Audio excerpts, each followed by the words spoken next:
Hello people of the internet and loyal subscribers. Welcome back to another one of my videos. Why I do not have my players helping me explain this one this time is because, well, as some of you may have seen in the last video if you have watched it, one of them gets kind of explicit to say. So I decided to do this on my own. Now, here is a summary of last session of The Black Blade: Return of the Forgotten King. So, like I mentioned last video, we were going to start the session fighting the BBEG, because that's where we ended.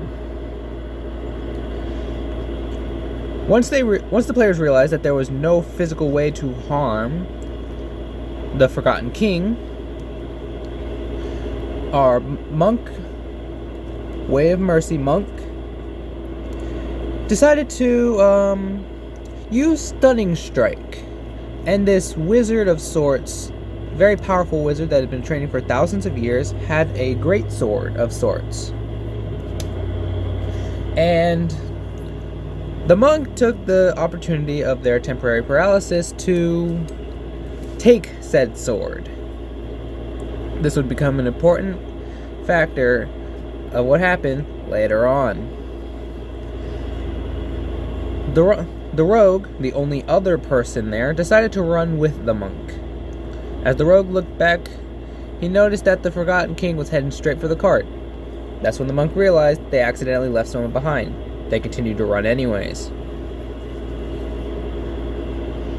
The monk and the rogue have an argument on who has the right to own the sword.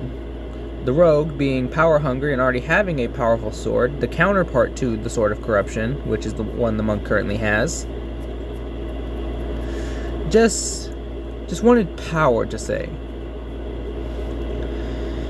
So, the rogue eventually tried to do a stealth check, walk off into the forest, act like they're gone, come back very stealthily, and take the sword. They succeeded, surprisingly.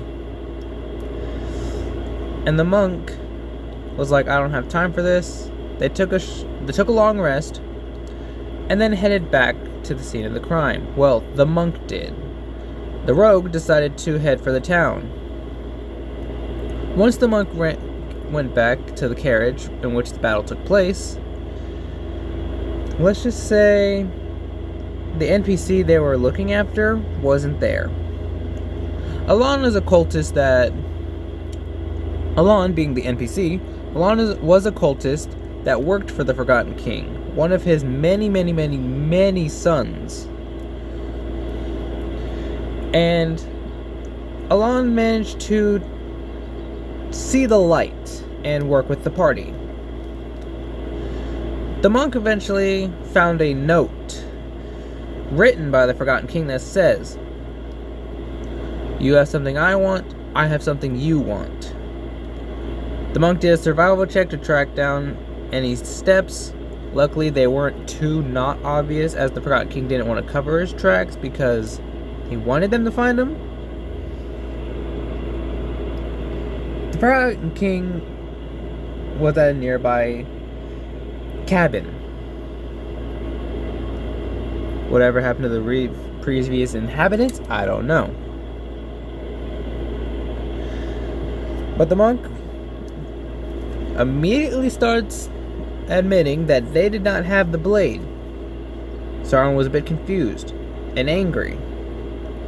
The monk then said that they know who has it and where they are. See where I'm going with this? So,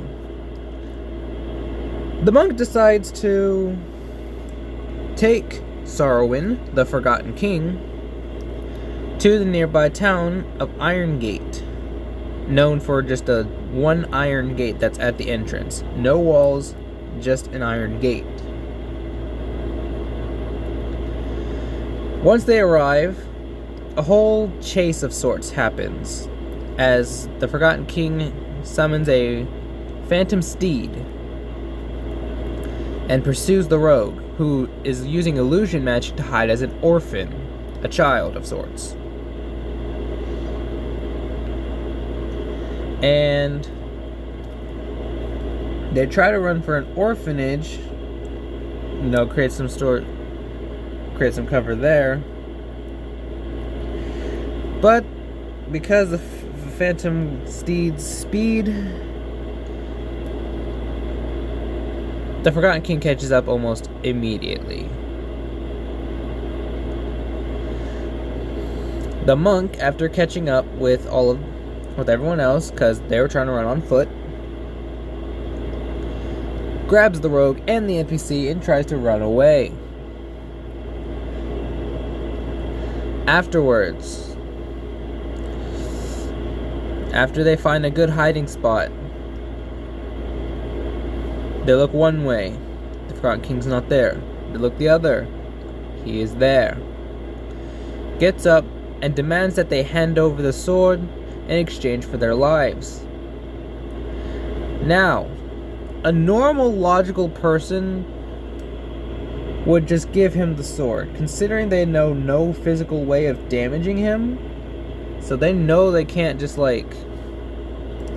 anything. And I was pretty sure the monk was out of key points at this point. So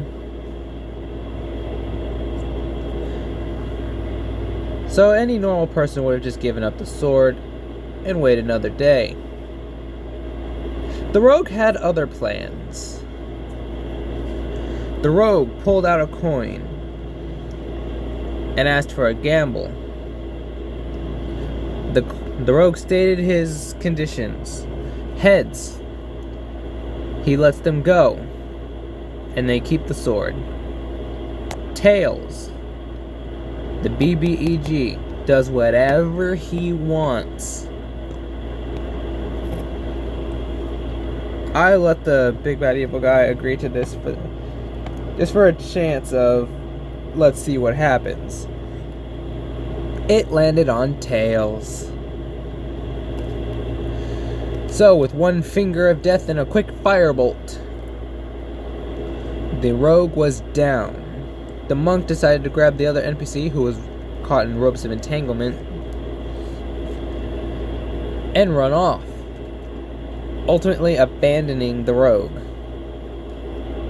Sauron gave one good kick to the rogue's body, causing 2 failed death saves, and then the rogue rolled a 3 on their death save. The big bad evil guy, the rogue, still having both of the weapons, and the monk ran away either way. The monk eventually came back to the corpse and found out that both the Sword of Purification and the Sword of Corruption, artifacts of my own creation, were gone.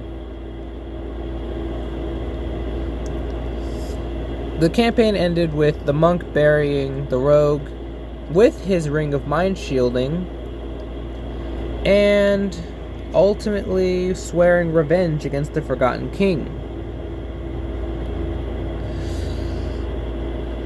Now, this was a very interesting session for me because it was the first time one of my players actually died. And like I said, ultimately the rogue's fault, but I feel like this could have been prevented in some way. But what's done is done. Maybe the rogue will create a new character and